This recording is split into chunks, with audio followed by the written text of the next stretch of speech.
Jasmine Washington stood in first-class designer outfit soaked with steaming soup. Stunned passengers watched flight attendant Melinda Reed's smug expression. Jasmine's voice remained eerily calm as she spoke into her phone. "Dad, I need your help. Buy the airline. All of it." The plane suddenly announced emergency grounding. Before we dive into this shocking story, where are you watching from? Hit that like button and subscribe if you want to see more stories about people standing up against discrimination. Now, let's see how a simple flight turned into a corporate takeover. Jasmine Washington hated flying alone. At 19, the Stanford sophomore had traveled all over the world, but always with her father, Elijah Washington, the tech mogul whose AI security company Sentinel had revolutionized cybersecurity and made him one of the richest men in Stanford Centon. America. Spring break had arrived, and she was finally heading home to New York after weeks of grueling study sessions and thesis research. "You sure you don't want me to send the private jet?" Elijah had asked during their video call the previous night, his concerned face illuminated by the soft glow of multiple monitors in his Manhattan office. "Dad, I'll be fine," Jasmine had insisted. "I need to get used to doing normal things on my own. Besides, the company jet is in Tokyo with your executive team, remember?" Elijah nodded reluctantly. At 45, he had built his empire from nothing, rising from the poverty of Harlem through sheer brilliance and determination. His journey hadn't been easy. As a black man in the tech industry, he'd faced countless barriers, microaggressions, and outright discrimination. His success had come despite the system, not because of it, and he'd worked twice as hard for half the recognition. First class, at least, he insisted. Non-negotiable. Jasmine had rolled her eyes but agreed.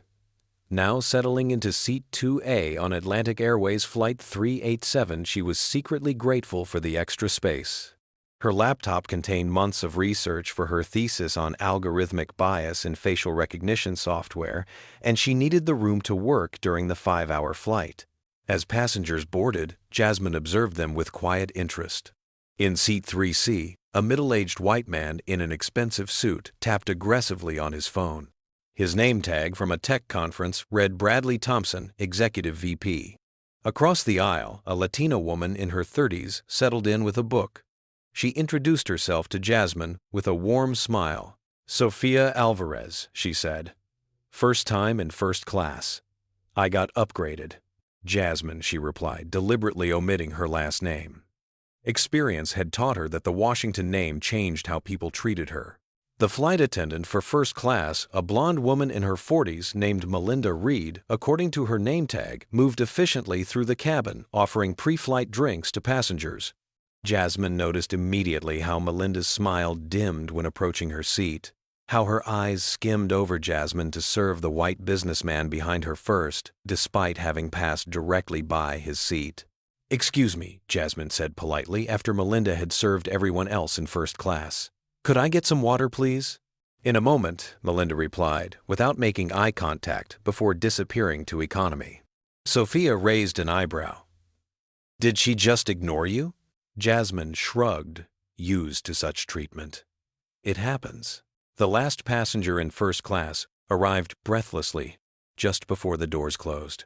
A heavy-set white man in his 50s with a red face squeezed past Jasmine to Seat 2B, beside her, giving her a look that clearly communicated his displeasure at having to sit next to her. "Trevor Davis," he introduced himself loudly to Bradley, reaching across the aisle to shake hands while completely ignoring Jasmine. "Davis Financial. You with Redwood Tech Right, saw you speak at the conference yesterday." As the plane prepared for takeoff, Jasmine put in her earbuds, attempting to disappear into her music. Her father's warning echoed in her mind. "The world will treat you differently, Jasmine. Not just because you're my daughter, but because you're a young black woman. Never forget that you belong anywhere you choose to be." She squared her shoulders. It was going to be a long flight. 2 hours into the flight, Jasmine worked diligently on her laptop, occasionally making notes in her journal. The meal service had begun, and Melinda was distributing trays to first-class passengers. As expected, she served Trevor and Bradley first, chatting amicably about the wine selection. When Melinda finally placed a tray in front of Sophia, Jasmine politely raised her hand. "Excuse me, could I get my meal as well? And my tray table seems to be stuck." Melinda's eyes flicked to Jasmine, then away. 10 minutes passed. Jasmine watched as other passengers began eating. She tried again when Melinda passed with coffee service. "Excuse me, I still haven't received my meal, and my tray is stuck." "We're very busy," Melinda replied curtly. "You'll have to wait." From beside her, Trevor snorted. "Some people just don't know how to wait their turn," he said loudly enough for nearby passengers to hear. No concept of proper behavior. Heat rose to Jasmine's cheeks, but she kept her expression neutral. Her father had taught her that displaying anger would only reinforce stereotypes. Instead, she pressed the call button. Melinda returned with visible annoyance. "Yes. I've been waiting for almost 15 minutes, Jasmine said calmly. "Everyone else has been served.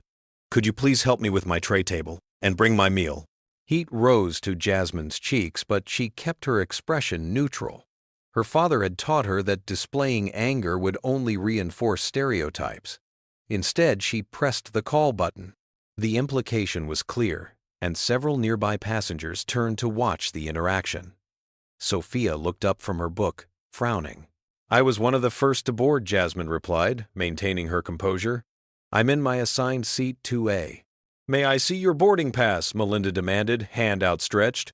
"It's digital," Jasmine said, pulling up the ticket on her phone and showing it to Melinda. "As you can see, seat 2A. Bradley leaned forward. Perhaps there was a mix-up at the gate, he suggested, his tone falsely helpful. Sometimes they upgrade standby passengers incorrectly. "I wasn't on standby," Jasmine stated firmly. "My ticket was purchased weeks ago." Trevor chuckled. "First class isn't cheap. Nearly 4,000 round trip. That's quite an investment for someone so young."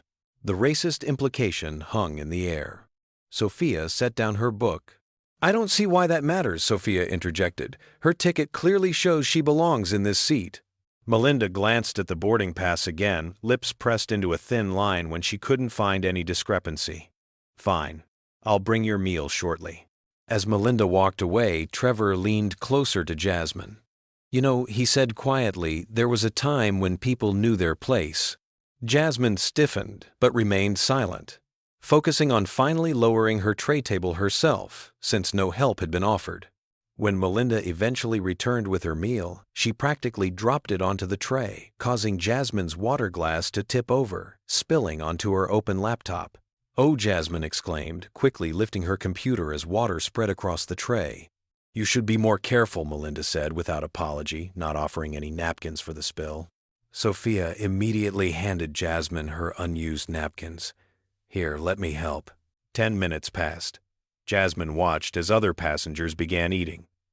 She tried again when Melinda passed with coffee service. "Is there a problem?" Bradley asked from across the aisle, his tone suggesting Jasmine was making a scene. "My laptop," Jasmine began. "Is there a problem?" Bradley asked from across the aisle, his tone suggesting Jasmine was making a scene. "She spilled her water," Melinda interrupted. "Accidents happen." Trevor rolled his eyes. Young people and their technology, always so dramatic. As Jasmine attempted to save her computer, the tension in first class continued to build. What had started as subtle microaggressions was quickly escalating into something much worse. Jasmine's heart raced as she held down the power button on her laptop, praying it would turn back on after the spill. The screen flickered once, twice, then miraculously stabilized. Relief washed over her as she quickly saved her thesis files to the cloud storage as backup. She was so focused on preserving her work that she didn't notice Melinda returning with a steaming bowl of soup until it was too late. Time seemed to slow as the flight attendant approached.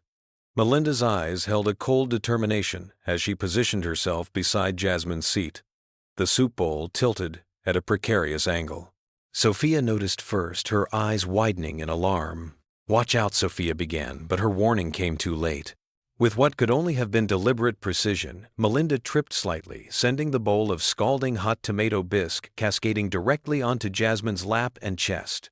The thick red liquid splashed across her cream-colored cashmere sweater designer jeans and onto her hands and neck. The temperature was shocking. Hot enough to cause immediate pain, but not quite scalding enough to cause serious burns. "Watch out," Sophia began, but her warning came too late. Melinda's face transformed instantly, from determined to a mask of false concern. "I'm so sorry," she exclaimed in a tone that conveyed anything but remorse. "The plane must have hit unexpected turbulence." The aircraft, however, was flying smoothly, a fact not lost on the surrounding passengers. Jasmine sat perfectly still, soup dripping from her hair and clothes, her carefully controlled expression finally beginning to crack. Every lesson in dignity her father had taught her was being tested. The expensive outfit, a birthday gift from her mother, was ruined. Her skin stung from the heat. But worse than any physical discomfort was the public humiliation, the feeling of being targeted, of being reminded that her presence in first class was considered an intrusion by some. Trevor Davis made no attempt to hide his amusement, a chuckle escaping his lips. "Now that's what I call in-flight entertainment," he said to Bradley, loud enough for everyone to hear. Bradley at least had the decency to appear uncomfortable, though he said nothing in Jasmine's defense. Around the cabin, reactions varied. Some passengers looked away awkwardly, others stared openly. A few appeared genuinely concerned. Sophia, however, was already on her feet, her phone in hand. "I've been recording since the water incident," she informed Jasmine quietly. "This wasn't an accident." Jasmine nodded, almost imperceptibly, fighting back tears as soup dripped onto her salvaged laptop. She took a deep breath, channeling her father's composure in board meetings and hostile takeovers. "I'd like to speak with your supervisor," Jasmine said to Melinda, her voice steady despite everything. Melinda's smile tightened. "I'm the head flight attendant for first class. If you have a complaint, you can submit it to customer service after we land."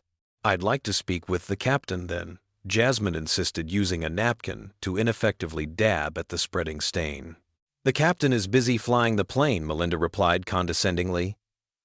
"Now, if you'll excuse me, I need to get cleaning supplies for this mess you've caused." That she caused, Sophia interjected incredulously. "I have the whole thing on video." Melinda's expression darkened. "Recording crew members is against airline policy," she snapped. "I'm going to have to ask you to delete that immediately." "Actually," Sophia replied, "recording is only prohibited during safety demonstrations. There's no policy against recording incidents of misconduct." Trevor leaned into the aisle. The girl obviously bumped into the flight attendant. "These people always want to make everything about race." "These people," Sophia echoed, her voice rising. "What exactly do you mean by that?" The confrontation was attracting attention from economy class now passengers straining to see what was happening. Melinda seized the opportunity, pressing the crew call button. "We have a disturbance in first class," she reported. "I need assistance." Within moments, a male air marshal appeared, his expression stern. He surveyed the scene. Jasmine covered in soup, Sophia standing with her phone still recording Melinda with a victimized expression. "What seems to be the problem here?" he asked, his gaze immediately settling on Jasmine as the presumed troublemaker. Before Jasmine could explain, Melinda jumped in. "This passenger has been disruptive throughout the flight, and now she and her friend are creating a scene and refusing to comply with crew instructions." The air marshal turned to Jasmine with suspicion. "Ma'am, I need you to calm down and return to your seat." "I am calm," Jasmine replied, her voice steady despite the soup still dripping from her ruined clothes. "And I am in my seat. This flight attendant deliberately poured soup on me after ignoring me for most of the flight." Jasmine Washington stood in first-class designer outfit soaked with steaming soup. Stunned passengers watched flight attendant Melinda Reed's smug expression. Jasmine's voice remained eerily calm as she spoke into her phone. "Dad, I need your help. Buy the airline. All of it." The plane suddenly announced emergency grounding. In that moment, something inside Jasmine shifted. She reached for her phone. What would you do if you were treated unfairly, humiliated in public, with no one believing your side of the story? How far would you go to seek justice when the system seems stacked against you? Comment number 1 if you think Jasmine should file a formal complaint through proper channels. Comment number 2 if you believe immediate action is necessary. Like this video if you've ever witnessed discrimination and done nothing, or subscribe if you believe in standing up against injustice wherever you see it. What do you think will happen next? Will Jasmine's call change anything, or will she have to accept this treatment? The air marshal stood over Jasmine, his posture rigid with authority as he addressed her. "Ma'am, I need you to explain what happened here without raising your voice." "I haven't raised my voice once," Jasmine replied, her calm demeanor a stark contrast to her soup-soaked appearance.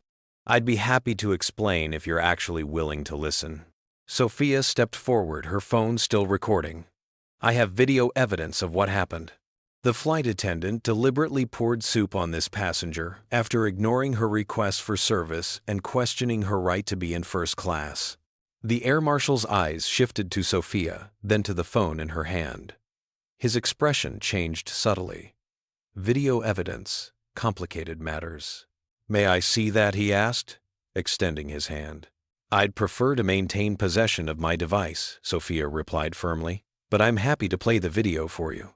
As the air marshal reviewed the footage, Jasmine excused herself quietly. "I need to clean up," she said, making her way to the first-class lavatory with as much dignity as she could muster. Once inside, with the door locked, she finally allowed herself a moment of vulnerability. Her hands trembled as she looked at her reflection.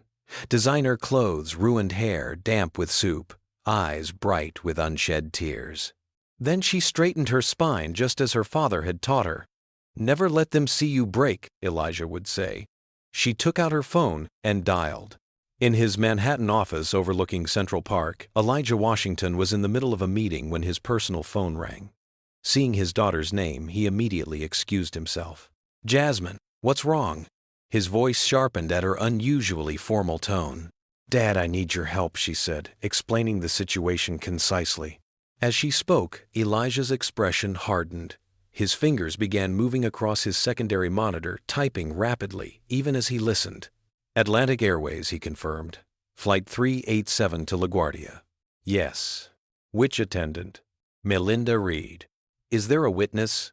"Sofia Alvarez in seat 3B has video." Elijah nodded, though his daughter couldn't see him. "I'll handle this. Are you hurt?" "Just my pride," Jasmine replied. "And a ruined outfit." "That's replaceable." "You're not." Elijah was already sending messages to his executive team, his voice remaining calm for his daughter's sake.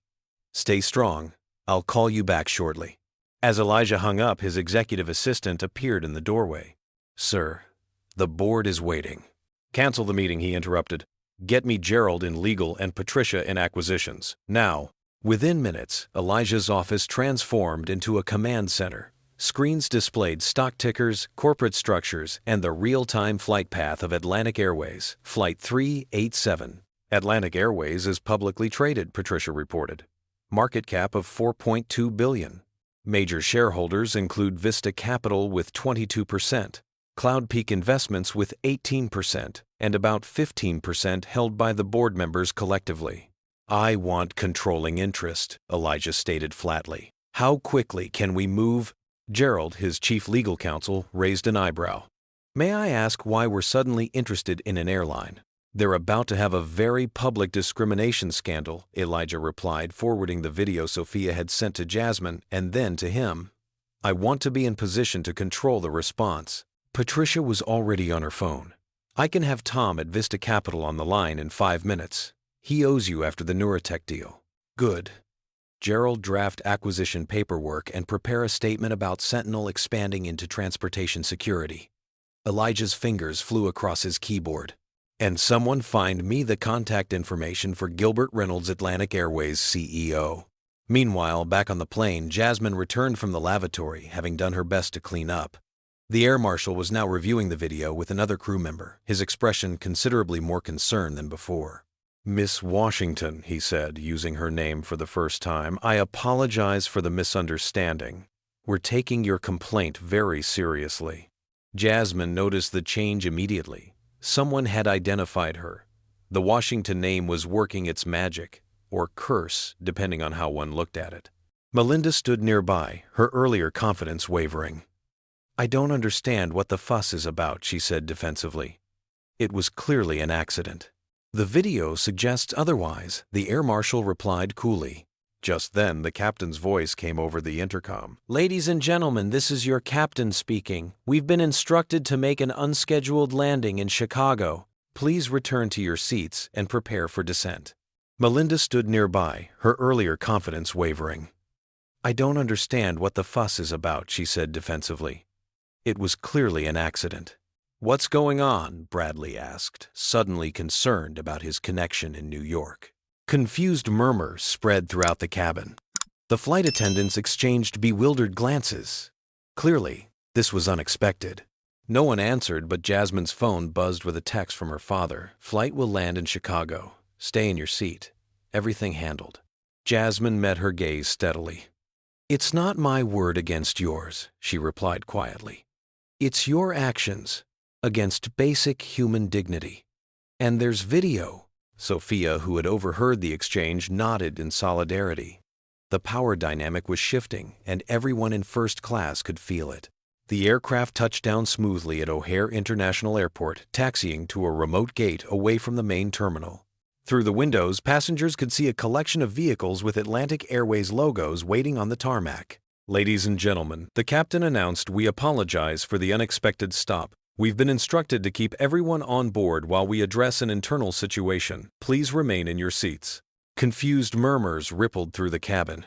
Trevor Davis was particularly vocal in his displeasure. "This is outrageous," he complained, "to anyone who would listen. I have meetings in New York this afternoon. They can't keep us here against our will." The main cabin door opened, and instead of the expected ground crew, 3 individuals in business attire boarded the plane. They spoke briefly with the captain before making their way to first class. The lead figure, a distinguished African-American woman in her 50s, approached Jasmine directly. "Miss Washington, I'm Diane Foster, Vice President of Customer Experience for Atlantic Airways. May we speak with you privately?" Melinda, who had been avoiding eye contact with Jasmine since the announcement of their diversion, suddenly went pale. "I'm comfortable speaking here," Jasmine replied. "Everything that happened took place in public." Diane nodded. "As you wish." She gestured to her colleagues. "This is Robert Chen from our legal department, and Michael Brooks, Director of Flight Operations." Bradley Thompson leaned forward, putting on his most charming smile. "Excuse me, but why is this minor incident causing a delay for all passengers? Surely this could be handled after we land in New York." "Sir, with all due respect, we don't consider allegations of discrimination by our staff to be a minor incident," Michael Brooks responded firmly. Trevor scoffed. "Discrimination. The girl spilled soup on herself and now wants to play the race card." Sophia immediately held up her phone. "Actually, I have the entire incident recorded, including the lead-up where Miss Reed ignored Miss Washington's requests for service, questioned her right to be in first class, and then deliberately poured soup on her." Robert Chen's expression remained professional, but his interest in the video was evident. "Miss Alvarez, is it? Would you be willing to share that recording with us?" Of course, Sophia agreed. As Sophia showed the video to the airline representatives, their expressions grew increasingly grave. Melinda stood at the front of the cabin, visibly nervous, while her fellow flight attendants distanced themselves from her. Just as the executives finished viewing the footage, another commotion began at the front of the plane. A new figure had boarded. A tall, distinguished man in an impeccably tailored suit. Whispers immediately spread through the cabin. "That's Gilbert Reynolds," Bradley said, in disbelief, the CEO of Atlantic Airways. Gilbert made his way directly to first class, his presence commanding immediate attention. He stopped in front of Jasmine's seat and extended his hand. "Miss Washington, I'm Gilbert Reynolds. On behalf of Atlantic Airways, I want to personally apologize for your experience today. It falls catastrophically short of our standards and values." Jasmine shook his hand, maintaining her composure despite the surreal turn of events. "Thank you for taking this seriously, Mr. Reynolds. I should inform everyone," Gilbert continued, addressing the first-class cabin, but speaking loudly enough for everyone to hear, that Atlantic Airways has just undergone a significant change in ownership. Approximately 40 minutes ago, Sentinel Technologies acquired a controlling interest in our company. The implications of this statement hit Melinda like a physical blow. Her face drained of color as she realized exactly who Jasmine Washington was and who her father was. Bradley Thompson's expression transformed from annoyance to calculated interest. Trevor Davis simply looked stunned. "As our first act under new leadership," Gilbert continued, "we're conducting an immediate investigation into this incident. Miss Reed, you're suspended pending the outcome of this investigation. Please gather your belongings and deplane. A replacement crew is already boarding. Melinda finally found her voice. But sir, I've been with the company for 15 years. It was an accident. The video suggests otherwise, Gilbert interrupted firmly. And even if the soup was an accident, which appears doubtful, your prior behavior was clearly discriminatory and unprofessional. 2 airline security officers appeared at the front of the cabin. Please come with us, Miss Reed. As Melinda was escorted off the plane, Gilbert turned back to Jasmine. Miss Washington, we'd like to offer you the opportunity to file a formal complaint which we assure you will be thoroughly investigated. I appreciate that, Jasmine replied. Sophia spoke up. Excuse me, Mr. Reynolds, but I believe there were other crew members who observed Miss Reed's behavior and did nothing to intervene. And other passengers, she glanced meaningfully at Trevor, who encouraged the discrimination. Gilbert nodded gravely. You're absolutely right, Miss Alvarez. Our investigation will be comprehensive. He turned to address all the passengers. We'll be bringing in a fresh crew to continue this flight to New York. In the meantime, Atlantic Airways will be crediting each passenger with a free round-trip ticket for the inconvenience of this delay. Trevor Davis was not appeased. This is ridiculous. We're being held hostage because some girl couldn't handle a little accident. Gilbert Reynolds fixed Trevor with a stern gaze. Sir, we've reviewed the video evidence. This was no accident. And given your comments throughout this incident, which were also captured on video, I suggest you carefully consider your next words. Trevor's face flushed with anger, but before he could respond, Gilbert continued. In fact, sir, given your behavior, Atlantic Airways reserves the right to refuse service. We'll be asking you to deplane in Chicago and make alternative travel arrangements. You can't do that, Trevor sputtered. Actually, we can, Robert Chen from Legal interjected smoothly. It's clearly stated in our terms of service that abusive behavior towards staff or passengers is grounds for removal. Security officers returned to escort an irate Trevor Davis off the plane, his protests fading as he was led away. Bradley Thompson, recognizing which way the wind was blowing quickly, attempted to distance himself from the situation. Miss Washington, he said, with a newly respectful tone. I want to apologize if any of my actions contributed to your discomfort. I clearly misunderstood the situation. Jasmine simply nodded, not trusting herself to respond to his transparent attempt to save face. Throughout the cabin, the other passengers watched the proceedings with varying degrees of shock, embarrassment, and vindication. The power dynamics had completely reversed, and everyone knew it. Gilbert Reynolds took the seat beside Jasmine that Trevor had vacated. Your father is a remarkable man, Miss Washington. He executed one of the fastest corporate acquisitions I've ever witnessed. My father believes in decisive action, Jasmine replied simply. As the replacement crew boarded and prepared for departure, Jasmine's phone buzzed with a text from her father, all good. She texted back, all good, thanks, Dad. His response was immediate, always. See you soon. The new crew worked efficiently to prepare for departure from Chicago. The first-class cabin, now minus Trevor Davis, and with Gilbert Reynolds occupying his former seat, had a completely different atmosphere. The replacement flight attendants were impeccably professional, particularly attentive to Jasmine, who had been provided with Atlantic Airways branded loungewear to replace her ruined outfit. Ladies and gentlemen, the new head flight attendant announced we apologize again for the unscheduled stop. We'll be departing for New York LaGuardia in approximately 15 minutes. In addition to the travel voucher mentioned by Mr. Reynolds, all passengers will receive a complimentary premium membership to our Skyways Club for 1 year. This announcement generated appreciative murmurs throughout the cabin. Bradley Thompson, who had been typing furiously on his phone since the revelation about Sentinel Technologies, leaned across the aisle toward Jasmine. Miss Washington, he began with forced casualness. I believe your father and I may have some business connections. I'm VP at Redwood Tech, and we've been looking for a security partner. Perhaps I could give you my card to pass along to him. Jasmine regarded him coolly, remembering how he had earlier suggested she didn't belong in first class. Mr. Thompson, my father has an excellent team that evaluates potential partnerships. You're welcome to contact Sentinel through the proper channels like everyone else. Ladies and gentlemen, the new head flight attendant announced we apologize again for the unscheduled stop. We'll be departing for New York LaGuardia in approximately 15 minutes. In addition to the travel voucher mentioned by Mr. Reynolds, all passengers will receive a complimentary premium membership to our Skyways Club for 1 year. The new crew worked efficiently to prepare for departure from Chicago. The first-class cabin, now minus Trevor Davis, and with Gilbert Reynolds occupying his former seat, had a completely different atmosphere. The replacement flight attendants were impeccably professional, particularly attentive to Jasmine, who had been provided with Atlantic Airways branded loungewear to replace her ruined outfit. Bradley's smile faltered. Of course. Just thought a personal connection might help expedite things. Miss Washington, he said, looking up, I want to assure you that what happened today is prompting an immediate review of our training procedures and company culture. This incident may have highlighted a systemic issue that requires addressing. I appreciate that, Mr. Reynolds, Jasmine replied. Unfortunately, what happened to me today isn't unique or rare. It's just that most people who experience discrimination don't have fathers who can buy airlines. Gilbert nodded solemnly. A sobering and valid point.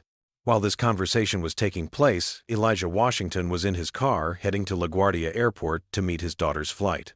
On the way, he was conducting a virtual meeting with his executive team. The acquisition was completed at $2.3 billion, Patricia reported. We now control 51% of Atlantic Airways. The board has already voted to retain Gilbert Reynolds as CEO, with the understanding that he'll implement the changes we've outlined. Good, Elijah nodded. Gerald, what's the status on the legal front? Gerald appeared in another window on the video call. We're preparing action against Miss Reed personally, as well as a broader case examining potential patterns of discrimination at the airline. The video evidence is compelling. Miss Alvarez has agreed to be a witness, and our team is already reviewing past complaints against Atlantic Airways for similar incidents. What about social media? Elijah asked. His head of communications, Vanessa Wright, joined the conversation. The video is already trending. Number Atlantic Airways discrimination and number Justice for Jasmine are gaining traction. We've prepared a statement emphasizing that Sentinel's acquisition was already in progress but accelerated due to the incident. We don't want this to appear purely reactionary or vengeful. Release it, Elijah authorized, and make sure it emphasizes our commitment to addressing corporate culture issues at Atlantic. Back on the plane, which was now in the air heading to New York, Jasmine was engaged in a meaningful conversation with Sophia. I've never seen justice work that quickly, Sophia admitted. Usually these incidents end with a hollow apology and nothing changes. I'm aware of my privilege in this situation, Jasmine acknowledged. My father's resources made the difference. That's what makes me angry. The fact that this kind of swift accountability only happens when someone has power. Sophia nodded. I'm an attorney, actually. I work with a civil rights organization focusing on discrimination cases. That's why I started recording as soon as I noticed how you were being treated. Jasmine's eyes widened with interest. Really, that's the kind of work I hope to do eventually. My thesis is on algorithmic bias and how technology often reinforces systemic discrimination. I'd love to hear more about that, Sophia said genuinely. My organization is increasingly dealing with tech-related discrimination cases. As they continued their conversation, Gilbert received a notification on his tablet that caused him to frown. Is everything all right? Jasmine asked. Atlantic Airways stock is fluctuating wildly as news of the incident and acquisition breaks, he explained. It's down 8% at the moment, but analysts are divided on the long-term outlook. Some see Sentinel's involvement as a positive stabilizing force. Jasmine felt a twinge of guilt. I never intended for all this to happen. Miss Washington, Gilbert said firmly, none of this is your fault. You were a customer who deserved respect and received discrimination instead. The consequences are the result of that discrimination, not your response to it. From across the aisle, they could hear Bradley on his phone. Yes, I'm aware of the Sentinel acquisition. No, I didn't know who she was. How was I supposed to know Elijah Washington's daughter would be on my flight? His discomfort was evident, particularly when he realized Jasmine could hear every word. He quickly ended his call. News helicopters were visible as they approached LaGuardia, hovering near the airport in anticipation of the flight's arrival. The pilot announced that they would be taxiing to a private terminal upon landing due to media interest in the flight. Jasmine sank lower in her seat, feeling uncomfortable with the attention. I just wanted to go home for spring break, she murmured. Sophia patted her hand sympathetically. Sometimes standing up for yourself creates ripples you never intended. But those ripples might help others down the line. As the plane began its descent into New York, Jasmine's phone lit up with messages from friends who had seen the story breaking on social media. She ignored them for now, instead sending a simple text to her father, almost there. "This is kind of overwhelming." His response came immediately. "You handled yourself with grace and strength. I'm proud of you. And I'm waiting at the terminal." Despite everything, Jasmine smiled. Whatever happened next, she wouldn't face it alone. The aircraft landed smoothly at LaGuardia and taxied to a private terminal away from the main concourse. Through the windows, Jasmine could see a small group waiting. Her father standing tall and distinguished in front of his executive team, his face composed but eyes scanning the plane eagerly for his daughter. "Mr. Reynolds," the captain called from the front of the cabin. "We've arrived at the private terminal as requested." Gilbert nodded, standing to address the passengers. "Ladies and gentlemen, thank you for your patience today. As you disembark, you'll notice we're at a private terminal to avoid the media presence at the main terminal. Regular shuttles will transport you to the main concourse for connections or ground transportation. Again, we apologize for the inconvenience and thank you for your understanding." As first-class passengers began to gather their belongings, Jasmine remained seated, suddenly apprehensive about facing the consequences of what had transpired. Sophia sensed her hesitation. "You okay?" she asked gently. "Just processing everything," Jasmine admitted. "This morning I was just a college student heading home for break. Now I'm the center of a viral discrimination incident, and my father bought an airline because of it." Sophia smiled sympathetically. "Life comes at you fast sometimes." Bradley Thompson, who had been carefully avoiding eye contact with Jasmine since his phone call, suddenly appeared beside her seat as passengers began to deplane. "Miss Washington," he said, his tone professionally courteous, "I want to apologize again for my behavior earlier. It was presumptuous and inappropriate." Jasmine simply nodded, not particularly interested in easing his conscience. "If you ever want to discuss potential internships at Redwood Tech," he continued, placing his business card on her tray table, "my door is always open. We value diversity and—" "Mr. Thompson," Jasmine interrupted, "I appreciate the gesture, but I think we both know your sudden interest in my career prospects isn't entirely genuine." Bradley had the grace to look embarrassed as he retreated, merging with the line of deplaning passengers. Gilbert Reynolds, who had overheard the exchange, shook his head. "The corporate world is full of Bradley Thompsons, unfortunately. Quick to ignore you until they realize who you are, then equally quick to try and capitalize on the connection." "I've noticed," Jasmine replied dryly. As the cabin cleared, Gilbert gestured for Jasmine to precede him. "Your father is waiting. I suspect he's eager to see you." Jasmine gathered her belongings, including her laptop, which had miraculously survived the soup incident. Sophia walked with her to the door, exchanging contact information before they parted. "I'd love to hear more about your research sometime," Sophia said. "And if you ever need legal insight for your thesis, please reach out." "I definitely will," Jasmine promised, genuinely appreciative of the connection. As Jasmine stepped onto the jetway, Gilbert walking respectfully behind her, she could see her father more clearly. Elijah Washington stood tall and imposing in a perfectly tailored suit, but his expression softened instantly upon seeing his daughter. Without caring about appearances or protocol, he strode forward and wrapped her in a tight embrace. "Are you all right?" he asked, quietly holding her at arm's length to examine her face. "I'm fine, Dad," Jasmine assured him. "Just tired and ready to be home." As the cabin cleared, Gilbert gestured for Jasmine to precede him.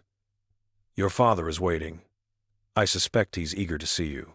"It was the least I could do, Mr. Washington," Gilbert replied. "The incident never should have happened."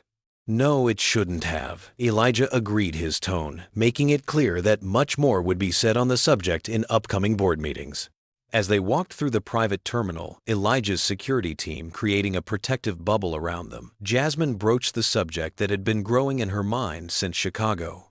"Dad," she began carefully, "did you really buy an airline just because a flight attendant was rude to me?" Elijah's pace slowed slightly. He glanced down at his daughter with a hint of amusement in his eyes.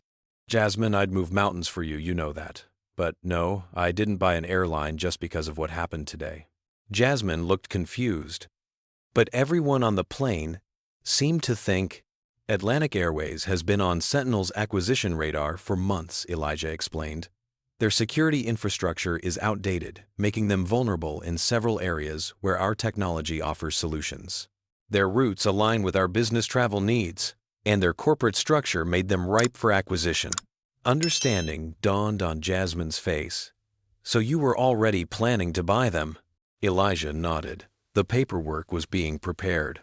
We were planning to make our move next quarter after completing due diligence. What happened today simply accelerated our timeline. By several months, added Patricia, who was walking just behind them. Jasmine processed this revelation. So you used what happened to me as a catalyst for a business move you were already planning. I used a demonstrable instance of discrimination to expedite an acquisition that would have happened anyway. Elijah corrected gently. The airline needed a culture change regardless. This incident just highlighted how urgently that change was needed. They reached the Black Sentinel corporate SUV waiting outside. As the driver held the door open, Elijah paused. I won't apologize for protecting you, Jasmine, but I also won't pretend this wasn't strategic from a business perspective. The two motivations aren't mutually exclusive. Jasmine considered this as she settled into the vehicle. You always taught me that true power isn't just reacting emotionally, but channeling that emotion into strategic action. Elijah smiled proudly as he sat beside her. Exactly. And speaking of strategic action, there's something else you should know. He handed her his tablet showing a breaking news story. Discrimination incident prompts closer look at airline industry practices. The article detailed how Sofia Alvarez, identified as a civil rights attorney, had been investigating Atlantic Airways for months after receiving multiple complaints about discriminatory treatment. Her presence on Jasmine's flight had been coincidental but fortuitous. She was already building a case, Jasmine asked incredulously. Apparently so, Elijah confirmed. What happened to you may become a key example in a much larger class action lawsuit. Miss Alvarez has been collecting testimonies from other passengers and crew members who witnessed or experienced similar treatment. Jasmine sat back momentarily, overwhelmed. So, this was never just about me. No, her father agreed softly. It rarely is, Jasmine. Individual incidents are usually symptoms of systemic problems. That's why addressing them requires systemic solutions. As their vehicle pulled away from the terminal, navigating through the busy airport traffic, Jasmine looked out at the Atlantic Airways planes on the tarmac, seeing them with new eyes. What happens now? She asked. Now, Elijah said we use our position as majority shareholders to implement real change, not just in policies, but in culture. And you focus on finishing your thesis, because that work matters too. Identifying algorithmic bias is another front in the same battle. Jasmine nodded, a renewed sense of purpose filling her. What had begun as a humiliating personal experience was transforming into something with potential for much broader impact. The weight of that responsibility and opportunity settled on her shoulders as they drove toward Manhattan. 3 days after the flight incident, Jasmine stood beside her father in a conference room at Atlantic Airways headquarters. The wall-to-wall windows offered a panoramic view of New York City, but all attention was focused on the large table where the airline's board of directors sat in tense silence. Gentlemen, ladies, Elijah Washington addressed them, his calm voice belying the gravity of the situation. I've reviewed the comprehensive report prepared by our independent investigators. The findings are disturbing. He nodded to his assistant, who distributed tablets containing the report to each board member.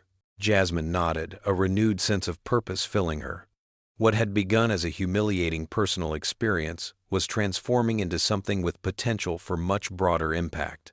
The weight of that responsibility and opportunity settled on her shoulders as they drove toward Manhattan. The board members shifted uncomfortably. Gilbert Reynolds, seated at the head of the table, remained stoic but attentive. This pattern suggests a systemic failure, Elijah stated, not just in training but in accountability and corporate culture. Mr. Washington interrupted Eleanor Bateman, a long-standing board member in her 60s. While any discrimination is unacceptable, 78 complaints out of millions of passengers over 3 years is hardly indicative of a quarter. Systemic issue. What happened to my daughter was not an isolated incident, Elijah continued. In the past 3 years alone, there have been 78 formal complaints alleging discriminatory treatment by Atlantic Airways staff. 17 involved the same flight attendant, Melinda Reed. Yet no substantive action was taken in any of these cases. Jasmine, who had been silent until now, spoke up. With respect, Miss Bateman, those are only the formal complaints that passengers took the time to file. Research shows that for every formal complaint, there are approximately 50 similar incidents that go unreported. No, Jasmine agreed, but I am researching algorithmic bias and discrimination patterns for my thesis at Stanford. And the data speaks for itself. Gerald Elijah's legal counsel interjected smoothly. If I may, the report also indicates that complaints filed by passengers of color were 68% less likely to receive follow-up investigation compared to similar complaints from white passengers. This statement caused visible discomfort among several board members. Richard Keller, the former majority shareholder who had sold his stake to Sentinel, cleared his throat loudly. "This is preposterous," he declared. "Atlantic Airways has always been committed to diversity. We even ran that minority recruitment campaign last year. Performative diversity initiatives are not the same as addressing structural discrimination," Mr. Keller Elijah responded. "The data suggests a troubling pattern of dismissing or minimizing complaints from certain demographics." The confrontation was interrupted by a knock at the door. Patricia Elijah's head of acquisitions entered with Sophia Alvarez, now formally identified as legal counsel for a civil rights organization. "I apologize for the interruption," Patricia said. "Miss Alvarez has arrived for her scheduled presentation." Richard Keller stood abruptly. "I wasn't informed about this. Who authorized an outside attorney to attend our board meeting?" "I did," Gilbert Reynolds stated firmly. "As CEO, I invited Miss Alvarez to share her organization's findings, which predate the incident with Miss Washington." Sophia approached the table with professional confidence, connecting her laptop to the presentation system. "Thank you for allowing me to speak today. My organization has been investigating discrimination complaints against several major airlines, including Atlantic Airways, for the past 18 months. Her presentation was methodical and damning. Testimonies from passengers, statistical analyses of complaint resolution rates, and internal communications obtained through legal channels painted a picture of an organization that had repeatedly ignored warning signs. The incident with Miss Washington Sophia concluded fits a recognizable pattern. Our organization was already preparing litigation before that event occurred." The room fell silent as the implications sank in. Atlantic Airways wasn't just facing a PR crisis from a viral video. They were potentially facing a class action lawsuit backed by substantial evidence. Eleanor Bateman was the first to recover. "What exactly are you proposing, Mr. Washington? It sounds like you're threatening us with litigation even though you now control the company." "That's rather contradictory." "Not at all," Elijah replied calmly. "Sentinel Technologies has no interest in lengthy legal battles against its own subsidiary. What we're proposing is comprehensive reform." He nodded to Patricia, who distributed another document to the board members. "This is our proposal for structural changes," Elijah explained. "New training protocols developed in consultation with diversity experts, an independent review board for discrimination complaints, revised hiring practices, and accountability measures tied to executive compensation." Richard Keller scoffed. "This is corporate blackmail. You're using one incident as leverage to push a radical agenda." Jasmine, who had been studying the reactions of the board members, addressed Richard directly. "Mr. Keller, may I ask you a personal question? Have you ever been followed by security while shopping in a high-end store? Have you ever had someone question your presence in first class despite holding a valid ticket? Have you ever had service workers deliberately ignore you while attending to others around you?" Richard's face flushed. "That's not relevant to—" "It's entirely relevant," Jasmine interrupted gently. "Because these experiences aren't rare exceptions for people who look like me. They're regular occurrences. What happened on that flight wasn't exceptional. What's exceptional is that there were consequences." A younger board member, Michael Chen, who had been quiet throughout the meeting, finally spoke. "I've experienced similar treatment," he admitted. "Not on our airline, but elsewhere. Miss Washington is right. Most people just endure it because fighting seems futile. The atmosphere in the room shifted subtly.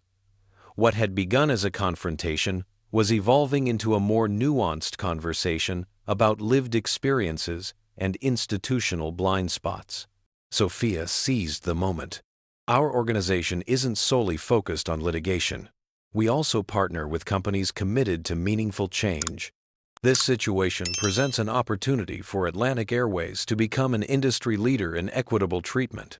Gilbert Reynolds, who had been observing the discussion, carefully addressed the board. I've reviewed Mr. Washington's proposal in detail.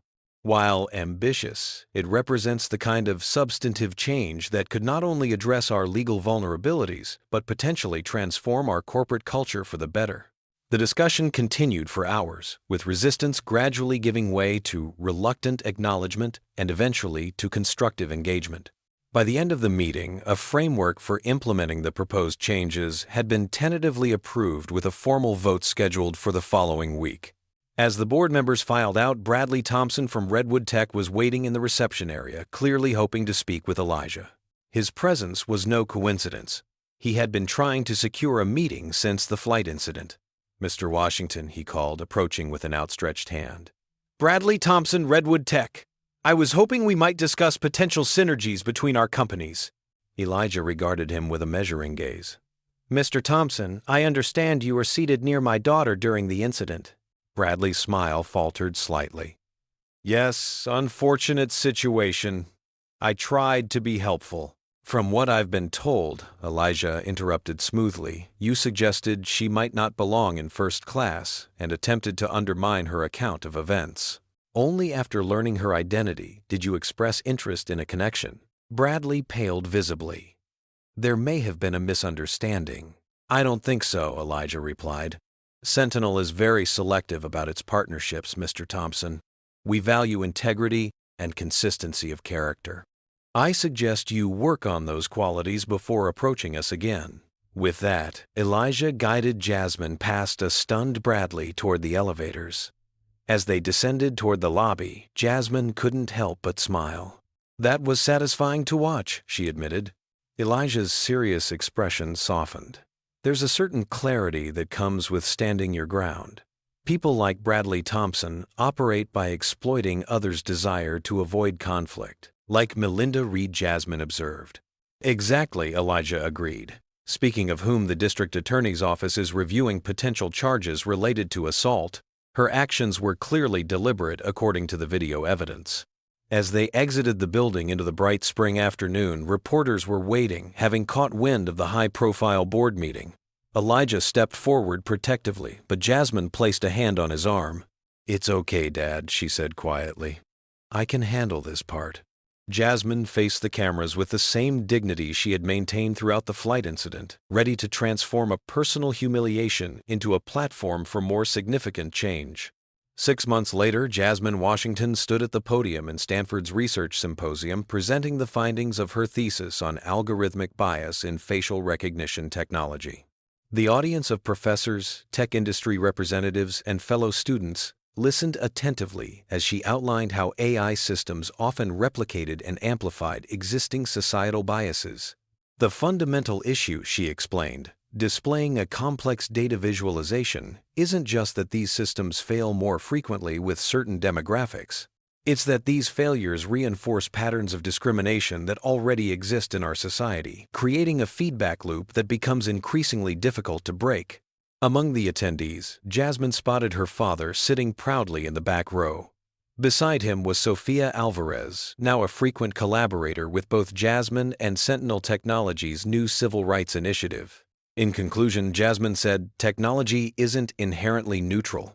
It reflects the biases, assumptions, and blind spots of its creators.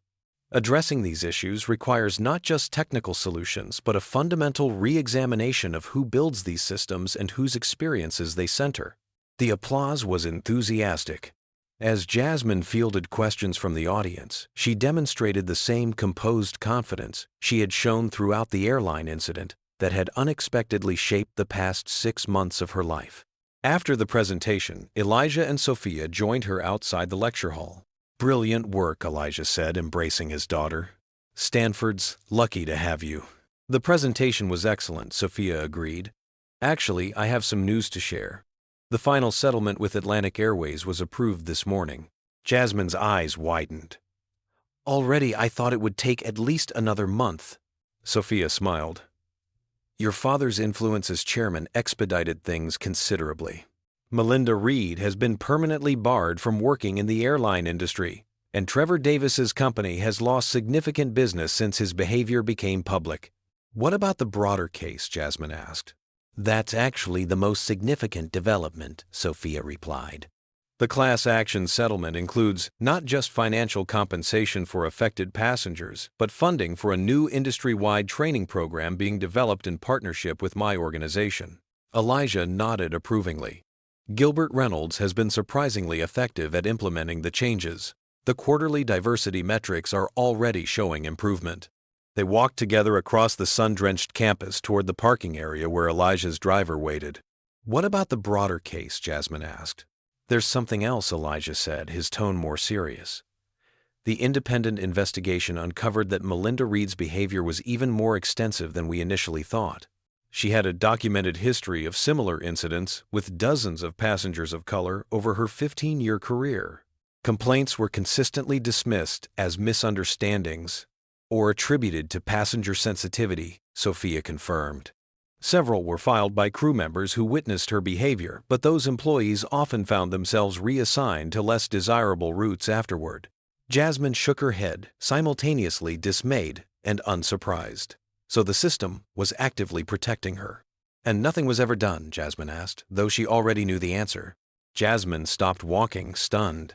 Me, I'm only 20, I'm still an undergraduate. Which is precisely why you're the right choice, Sophia interjected.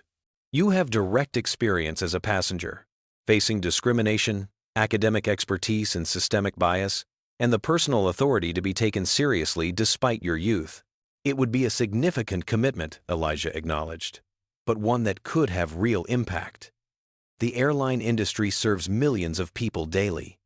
Changing how it operates could affect countless lives. Jasmine considered the offer thoughtfully.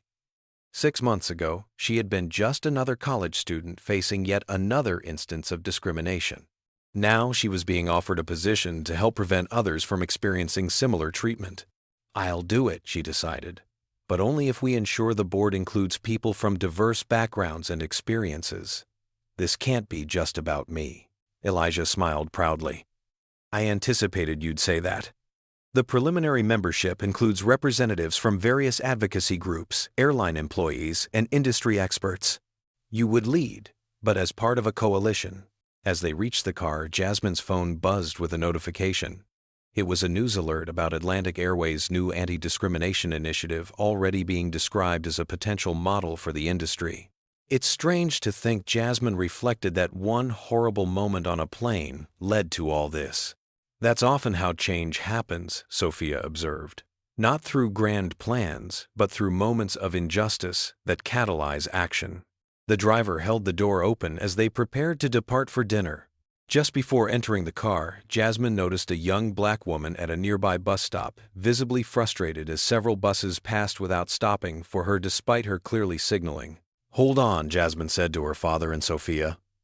She walked over to the woman, introduced herself, and after a brief conversation, invited her to share their car into the city. As the woman gratefully accepted and joined them, Elijah exchanged a knowing glance with Sophia. The incident on the plane hadn't just created institutional change. It had deepened Jasmine's personal commitment to recognizing and addressing injustice in all its forms, however small or everyday they might seem. The true resolution wasn't just in policies reformed or individuals held accountable, but in the ripple effects that would continue long after the viral video had faded from public memory. So what happens next? The young woman asked, referring to their dinner plans. Next, Jasmine replied, with quiet determination, we keep working to make sure everyone is treated with dignity, one interaction at a time. What would you do if you witnessed discrimination? Would you speak up like Sophia? Stay silent, or intervene in another way? Comment below to share your thoughts. If you found this story meaningful, please like and subscribe to see more content that explores important social issues. Share this video with someone who needs to hear this message. Thank you for watching. And remember, your actions matter. no matter how small they might seem. This story reveals several powerful truths about confronting racism in today's world. First, discrimination often persists because people with power allow it to continue unchallenged. When bystanders like Sophia choose to document and speak against injustice, they become crucial allies in fighting racism. Second, privilege and power create dramatically different outcomes for victims of discrimination. Jasmine's experience highlights how most people facing racism don't have billionaire parents who can create instant accountability. This stark reality emphasizes why systemic change matters more than individual incidents. The story also demonstrates how discrimination rarely exists in isolation. It reflects deeper organizational cultures that silently permit such behavior.